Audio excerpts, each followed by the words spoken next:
Hello दोस्तों, कैसे हैं आप लोग। आपका हमारे चैनल एसपी क्रिएशन में स्वागत है। जैसा कि आपने कुछ दिन पहले देखा था, मैंने एक पोल क्रिएट किया था। पोल में मैंने बताया था कि आप ताजमहल देखना पसंद करेंगे या अकबर का मकबरा सिकंदरा जो कि आगरा में स्थित है वो देखना पसंद करेंगे।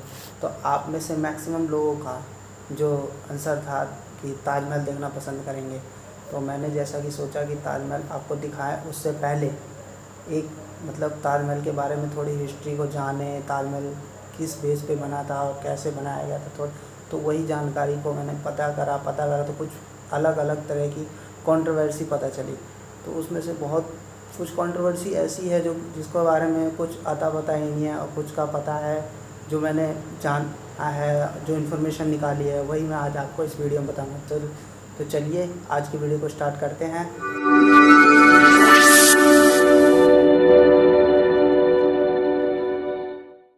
तो ताजमहल की कंट्रोवर्सी कुछ इस तरह है।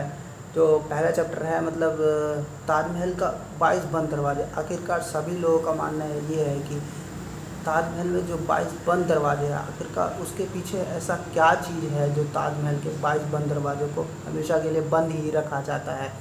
कुछ लोगों का ये भी मानना है कि ताजमहल है ही नहीं, वो एक शिव मंदिर है।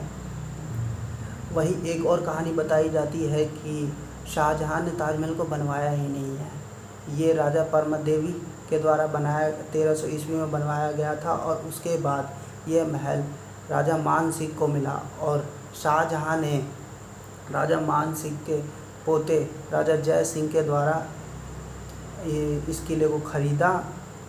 और इसके अलावा एक और थ्योरी मानी जाती है कि शाहजहाँ ने 20,000 वर्कर्स के हाथ कटवा दिए थे ताकि ऐसी कोई और इमारत ना बन सके। इन दोनों कहानियों के सुनने के बाद हमें ये पता चला कि तेजो महल्ला जो बनाया गया था 1300 ईस्वी में बनाया गया था, और शाहजहाँ ने वर्कर के जो हाथ काटे थे वो 1700 ईस्वी में।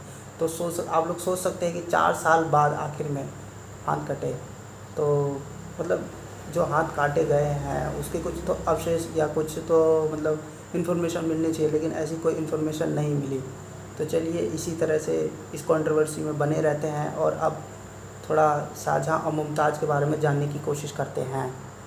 तो शाहजहाँ का जो जन्म हुआ था वो 5 जनवरी 1592 ईस्वी में हुआ था। इनका जो असली नाम था उस टाइम पे शाहजहाँ नहीं था। उस टाइम जो उनका असली नाम था खुर्राम था, और शाहजहाँ को जो शाहजहाँ नाम मिला था वो बाद में मिला था, जिसका मतलब होता है कि द किंग ऑफ वर्ल्ड।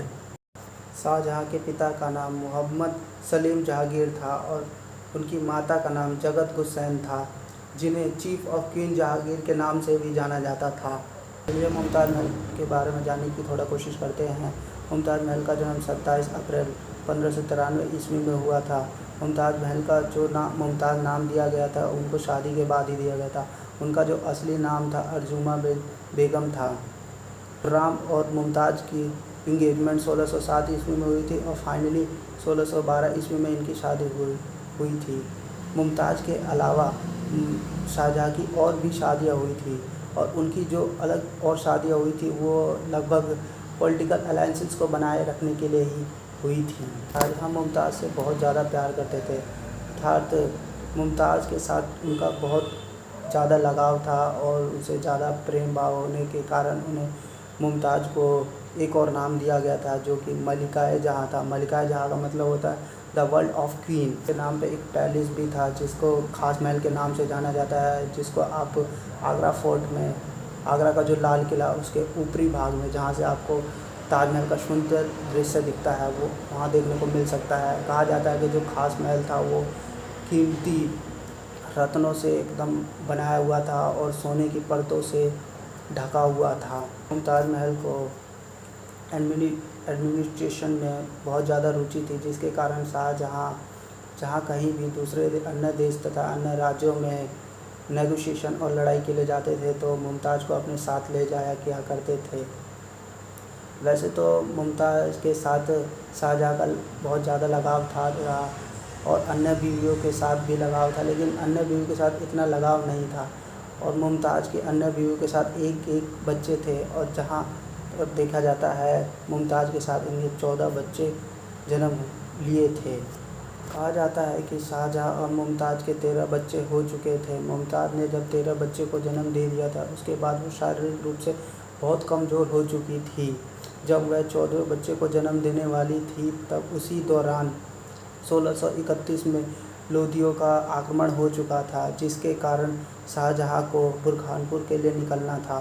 तो शाहजहाँ के पास बुरहानपुर जाने के अलावा और कोई दूसरा रास्ता नहीं था, इसलिए वो चाहते थे कि मुमताज़ भी उनके साथ बुरहानपुर के लिए जाए। और इसके लिए उन्होंने जब मुमताज़ से पूछा कि वो जाना चाहेंगी, तो मुमताज़ ने उनके बात को ना काट कर उनके साथ जाने के लिए हाँ कर दिया, जबकि उनके हकीमों के मना करने पर भी मुमताज़ उनके साथ बुरहानपुर के लिए गई।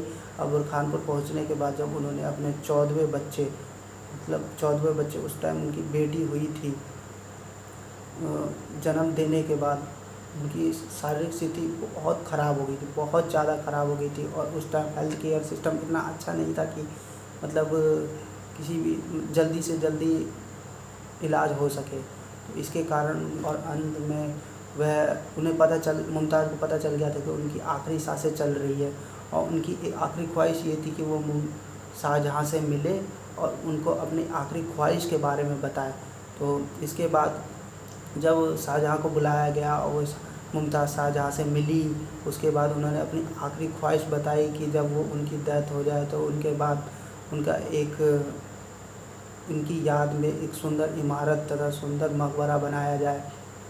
इसके बाद ये सब होने के बाद में मुमताज़ की मृत्यु हो गई। उसके बाद शाहजहाँ बहुत डिप्रेशन में चले गए थे, वो मतलब कुछ सोच ही नहीं पा रहे थे। वो काफ़ी दिनों तक, महीने दिनों तक रोते रह गए थे। उनको 1 साल के बाद 1 साल के लिए आइसोलेशन में डाला गया। वार्मिंग के बाद जब वो आए तो उनके बाल बिल्कुल सफ़ेद हो चुके थे, कमर झुकी पड़ी थी, एकदम बूढ़े टाइप के नज़र आ रहे थे। और इस्लामिक धर्म के अनुसार कहा जाता है कि मृत्यु के बाद बॉडी जो होती है मिट्टी में मिल जाती है, और आत्मा जो होती है वो जजमेंट के पास जाती है, और वहीं डिसाइड होता है कि वो नर्क में जाएगा या स्वर्ग में जाए। जो ग्रेव में होती है उसे फाइनल रेस्ट इन पीस माना जाता है। शाहजहाँ का मानना था कि जो मुमताज़ का जो ग्रेव हो वो बिल्कुल ग्रैंड हो एकदम।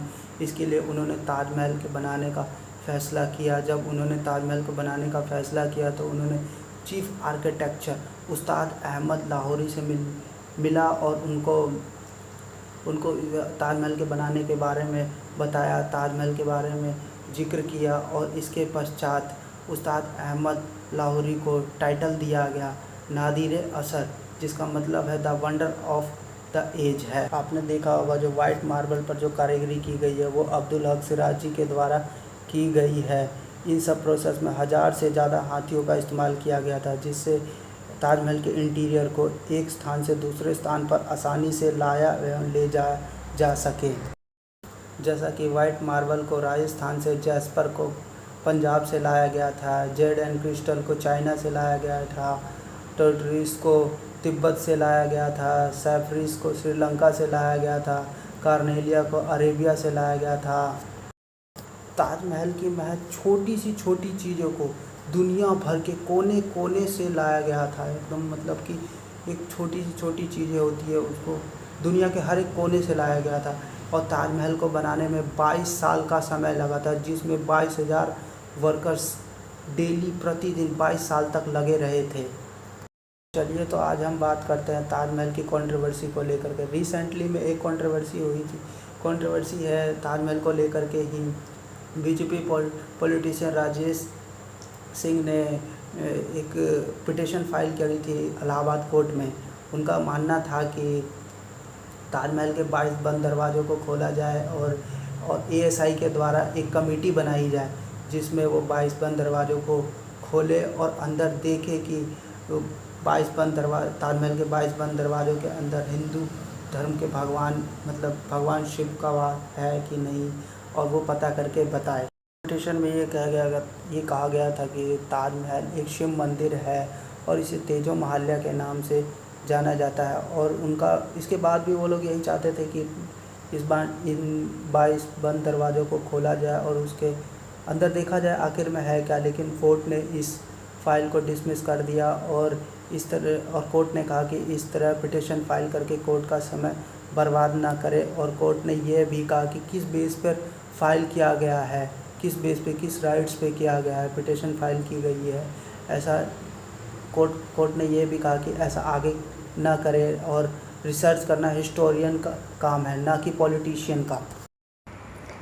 और ये पिटीशन यहीं नहीं रुका, मतलब कोर्ट ने इसको डिसमिस कर दिया। इसके बाद भी मतलब न्यूज़ चैनल में लगे रहे, न्यूज़ एक से एक न्यूज़ चैनल ने, कभी किसी न्यूज़ चैनल ने कुछ दिखाया, किसी न्यूज़ चैनल ने कुछ दिखाया, और ऐसे ही मतलब पॉलिटिशियन मतलब अपना बताते रह गए कि ताजमहल में भगवान सब। ये सब कहानी होने के बाद ASI astrological survey of India ने एक रिपोर्ट जारी करा, जिसमें उन्होंने खुद बताया कि ताजमहल के जो 22 बंद दरवाजे हैं, एक्चुअली वो उसके अंदर कुछ है ही नहीं। और ASI के कुछ रिटायर ऑफिसर्स एंड उसके जो रिसेंट में प्रेजेंट में जो ऑफिसर्स हैं जो उसमें अपना सर्विस दे रहे हैं, उन्होंने खुद बताया कि हम उन 22 बंद दरवाजे को हफ्ते 2 हफ्ते के अंदर क्लीनिंग सफाई का काम करते रहते हैं। मतलब उसके अंदर कुछ है ही नहीं, वो एक कॉरिडोर टाइप का है। रिसेंट में एक ASI के रिटायर्ड ऑफिसर ने खुद बताया, अपने लाइव रिपोर्टिंग दी है। उन्होंने कहा है कि उन 22 बंद दरवाज़ों के अंदर एक कॉरिडोर टाइप का बनाया गया है। इतना सब कुछ हो जाने के बाद भी कोर्ट ने ASI को खुद से कहा कि मतलब कि वो इन सब मतलब इस क्लेम को वेरीफाई करे और अपने खुद के जो भी उनके राइट्स है, वो जो भी डिसीज़न है वो खुद दे।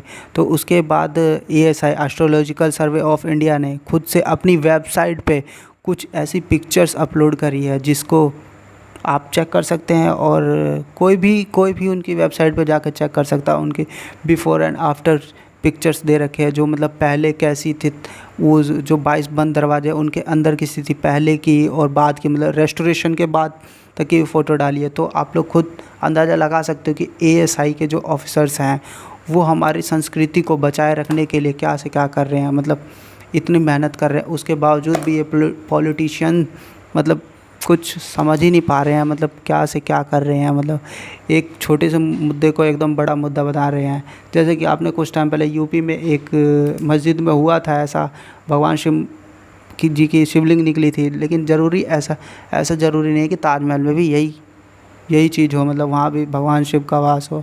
ऐसी कोई चीज़ है ही नहीं। मतलब वहाँ उन 22 बंद दरवाज़ों के अंदर बस एक कॉरिडोर टाइप का बनाया गया है, जिससे कि अगर वैसे भी हम लोग जानते हैं ताजमहल एक इतनी फेमस जगह है, वहाँ पे रोज़ लाखों की संख्या में लोग आते हैं। और उन 22 बंद दरवाज़ों को इसलिए नहीं खोला जाता क्योंकि अगर एक बारी में इतनी सारी जनसंख्या अंदर जाएगी तो वियर एंड टीयर्स हो गए और भगदड़ टाइप का मचेगा, मतलब लोगों को दिक्कत होगी। इसीलिए उन 22 बंद दरवाज़ों को बंद रखा जाता है। ताजमहल को लेकर के कोई एक पहली बार ऐसा क्लेम नहीं किया गया था। 2015 में भी आगरा डिस्ट्रिक्ट कोर्ट में 6 लॉयर्स के द्वारा एक पिटीशन फाइल किया गया था, जिसमें यही बताया गया था कि आगरा के जो ताजमहल है उसमें 22 बंद दरवाज़ों को खोला जाए और उसके अंदर जांच पड़ताल किया जाए, आखिरकार में उस 22 बंद दरवाज़ों के पीछे है क्या। उन्हीं 6 लॉयर्स में से एक लॉयर से हरिशंकर जैन का मानना था कि ये राजा परमा देव ने तेजो महाल्या मंदिर बनवाया था, जो कि 1212 ईस्वी में बनाया गया था और बाद में इसे शाहजहाँ के द्वारा इनहेरिटेज कर लिया गया। शाहजहाँ के और ये बताया गया था कि शाहजहाँ ने मुमताज़ महल की डेथ के बाद इसको अपने अंडर में कर लिया और एक मेमोरियल प्लेस बना दिया। और 2015 में union cultural minister Mahesh Sharma ने लोकसभा में खुद अपना बयान दिया है कि ऐसी मतलब ताजमहल को लेकर के ऐसा कोई कंट्रोवर्सी, मतलब कोई भी ऐसा है ही, कोई सबूत ही नहीं है कि मतलब वहाँ पर भगवान शिव जी के मतलब वास है, चाहे उन पहले भगवान शिव का मंदिर था वहाँ पे। तो हमने आपको ताजमहल की 2-3 कंट्रोवर्सी के बारे में बताया, तो आप अपने और भी आपके विचार होंगे और राय होगी, तो आपके जो भी राय विचार हैं वो आप हमारे कमेंट बॉक्स में लिख सकते हैं। और आप हमने हमारी वीडियो को देखा, आपको कैसी लगी उसके बारे में भी आप बता सकते हैं। और ऐसी ही वीडियो अगर आप और चाहते हैं तो प्लीज़ हमें कमेंट कीजिए और हमारी वीडियो को लाइक कीजिए, शेयर कीजिए और अपने दोस्तों फैमिली मेम्बर्स को शेयर कीजिए, ताकि मतलब इस टाइप की मतलब कंट्रोवर्सी और फॉरवर्ड ना हो। जैसे व्हाट्सएप यूनिवर्सिटी बनी हुई है, मतलब गलत कहानियाँ, अनपढ़ मतलब ये ना हो। इसीलिए आपको अगर हमारी वीडियो अच्छी लगे तो हमारे चैनल को सब्सक्राइब करें और हम ज़्यादा से ज़्यादा वीडियो को शेयर करने की कोशिश करें। थैंक यू, धन्यवाद।